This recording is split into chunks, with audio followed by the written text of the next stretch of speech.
texto sagrado que nos conta a história, ou um episódio da história de um homem que o texto diz que ele era rico.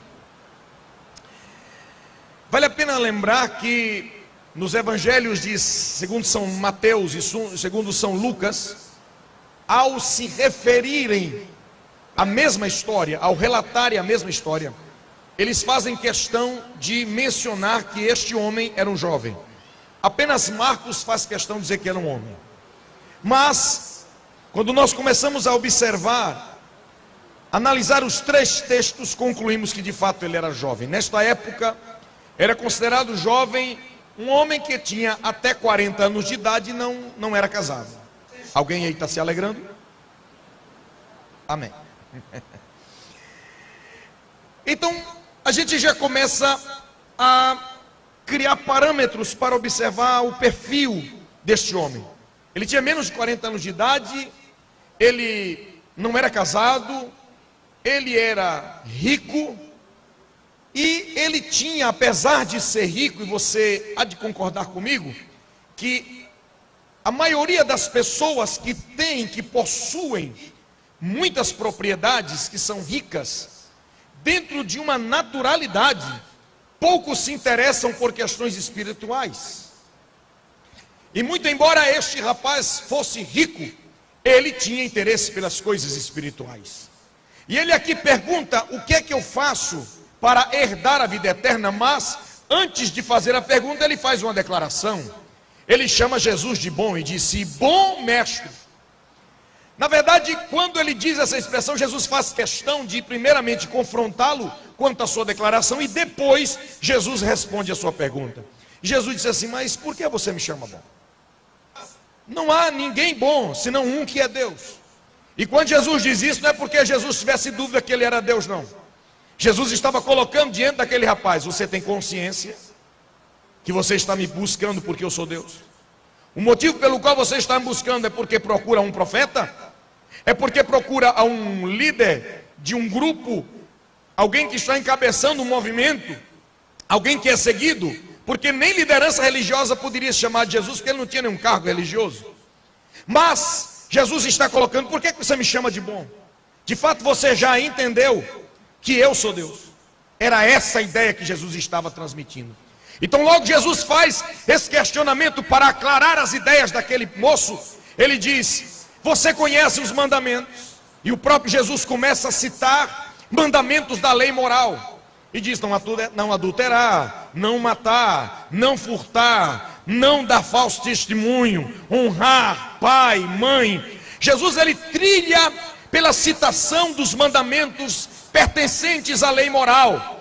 Ele faz questão de mencionar sequer um mandamento da lei cerimonial.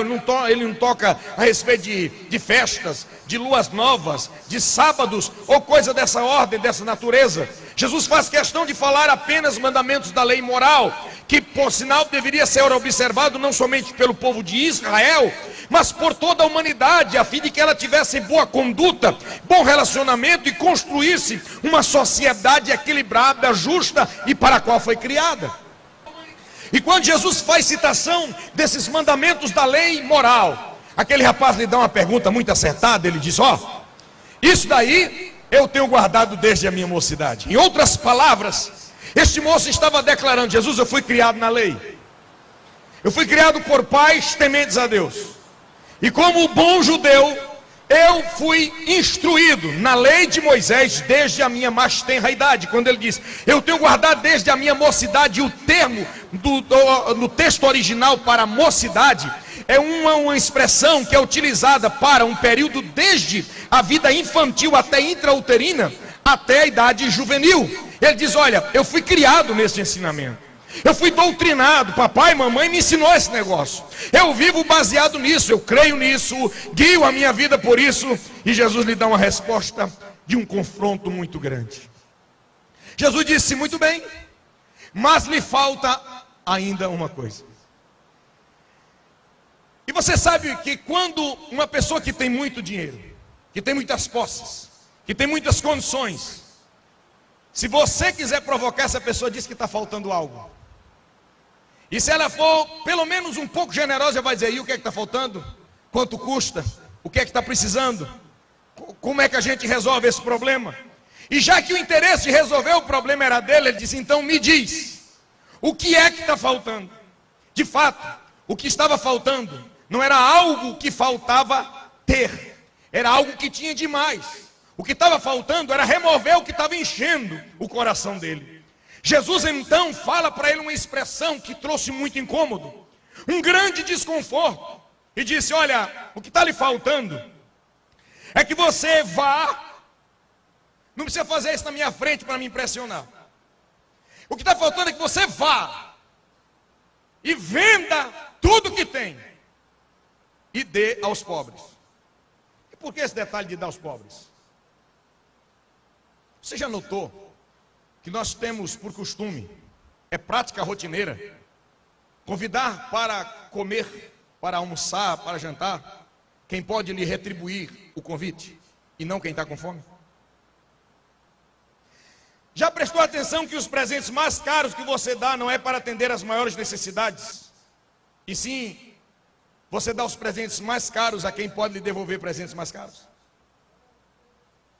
Quando Jesus disse: venda o que você tem, dê aos pobres, ele está dizendo o seguinte: se desfaça para não ver o dinheiro nunca mais. Ele vai, mas não volta.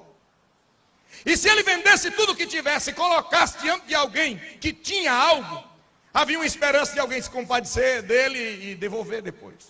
Até porque existia regimento na lei que fazia o seguinte: quando alguém se via numa situação que precisava se desfazer do que tinha 7 anos depois, ele poderia reaver sem nenhum juro. Então estava fácil se ele desse para alguém que não fosse pobre. Agora vai dar para os pobres e não volta mais.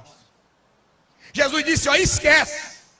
A proposta aqui é esvaziar o seu coração. Jesus estava identificando que o trono do coração daquele moço era cheio das suas riquezas. A sua adoração era para os seus bens. O seu amor era nas suas propriedades. E Jesus identifica o ponto de estrangulamento do problema daquele rapaz. Vai, vende tudo que tens e dá aos pobres. O interesse de Jesus aqui era dar a ele a resposta que ele estava precisando. Porque algumas vezes as pessoas querem fazer perguntas para obter respostas que não são as que eles mais precisam. Se lembra quando Nicodemos conversou com Jesus e começou aquela conversa bem alinhavada, fazendo um monte de elogio a Jesus, e antes de ele fazer qualquer pergunta, o texto diz: e Jesus lhe respondeu. Respondeu o que não perguntou? Respondeu a pergunta da alma. Porque Deus conhece o seu íntimo, Deus conhece o seu coração, Deus conhece as suas aspirações, os seus desejos e as suas reais necessidades. Agora Jesus estava olhando para ele: você está interessado por vida eterna? Pois o caminho de se ter a vida eterna é adorar a Deus acima de todas as coisas.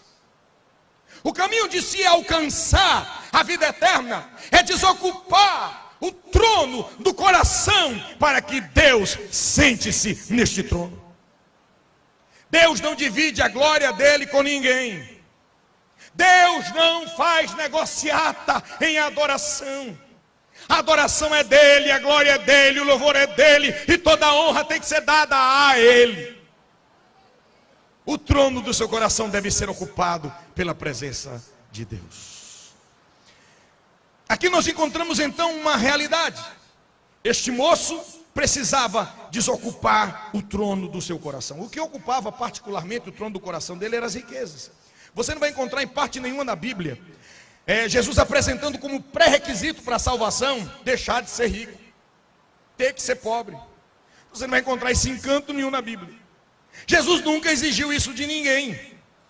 E por que particularmente ele está tratando com esse moço desta forma? É porque o trono do coração dele era ocupado pelas riquezas. Quer ver uma coisa? Observe a sequência do texto.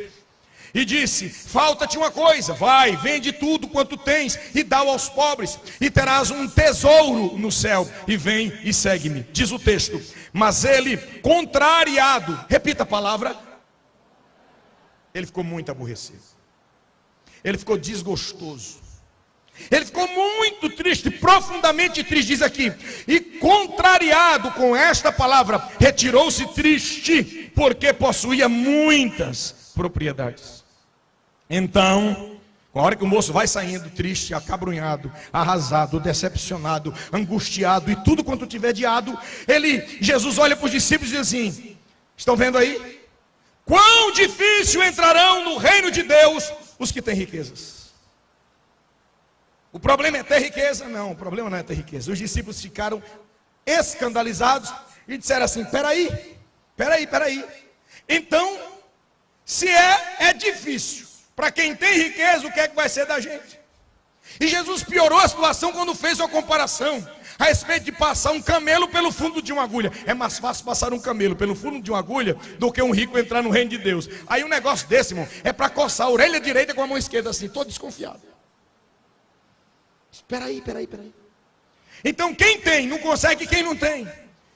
Porque você deve saber, e há de concordar comigo, que dinheiro fala alto, riqueza fala alto. Salomão disse: para rir se fazem banquetes, o vinho alegra a vida, e o dinheiro por tudo responde. Fala alto. Dinheiro compra muita coisa, mas apesar de comprar muita coisa, não compra tudo. Diga amém. Dinheiro compra casa, mas não compra família. Dinheiro compra remédio, mas não compra saúde. Eu já vi muita gente que tenha dinheiro demais e morreu doente sem conseguir dar resultado e resolução à sua saúde. Dinheiro compra bajulador, mas não compra amigo. E no que tange as coisas espirituais, dinheiro não compra nada. E Jesus então fala com os discípulos, e os discípulos assim: quem é que vai se salvar? Se de fato quem tem dinheiro não consegue, quem não tem? Aí Jesus explica e diz: olha, preste bem atenção. De fato eu estou tratando daqueles que confiam nas riquezas, e não apenas aqueles que as têm. E ele disse: ficarão de fora, não alcançarão, não conquistarão vida eterna, aqueles que confiam, não apenas que têm, mas os que confiam nas riquezas. E a palavra confiar aqui, o verbo no grego, se refere a apoiar-se. Aquele que se sustenta nela, aquele que se apoia nela, aquele que está totalmente confiado nela. E a essas respostas está uma palavra de Deus em Provérbios 3:5 que diz: não te estribes no teu próprio entendimento, mas confia no Senhor de todo o teu coração. Nós precisamos aprender a dedicar a Deus a nossa confiança. E agora eu volto no texto para lhe falar sobre uma questão. Quando Jesus fala sobre vender tudo que tem e dar aos pobres, ele diz: é assim que você vai ter um tesouro no céu. Observe que a pergunta do jovem usou, dentro dela foi utilizado um termo que talvez retratasse até o histórico da sua vida. Que termo é esse? É herdar, o verbo herdar. Ele disse: como é que eu faço para conquistar? Como é que eu faço para adquirir? Ele diz: como que eu faço para herdar? E a palavra herdar talvez retrate a sua história de vida. Ele era jovem, sim ou não? Ele era rico, sim ou não? Numa época da idade antiga, quando as camadas sociais têm como característica de serem imóveis, que quem nasce pobre vive pobre até morrer, que quem nasce rico continua rico até se acabar, que quem nasce escriba vai ser filho, quem escriba produz filho escriba, e o filho escriba cresce sendo escriba e vai formar outro escriba, e sacerdote produz outro sacerdote, e assim vai, assim são os segmentos sociais. Se esse moço aqui era rico, sendo jovem, ele havia herdado a riqueza dele. E por isso que ele diz: Jesus, como é que eu faço para herdar? Aí Jesus fala: peraí, eu vou te responder algo melhor. Porque isso aqui não é de um passando para outro, isso aqui é direto de Deus. Isso aqui não é transmitido de uma pessoa para outra, mas aqui é de Deus. Está aqui, ó. Você vai, desocupa o trono do seu coração, desocupa a confiança nas riquezas, coloque fora todo tipo de ídolo que tiver dentro de você, e você se desfaça disso para não querer mais, e assim você vai ter um tesouro no céu. Não é riqueza que se pega, não é riqueza que se apalpa, não é riqueza que se vê, é algo que está no trono de Deus, onde a traça não pode destruir, o ladrão não pode roubar, é algo que vem da parte de Deus.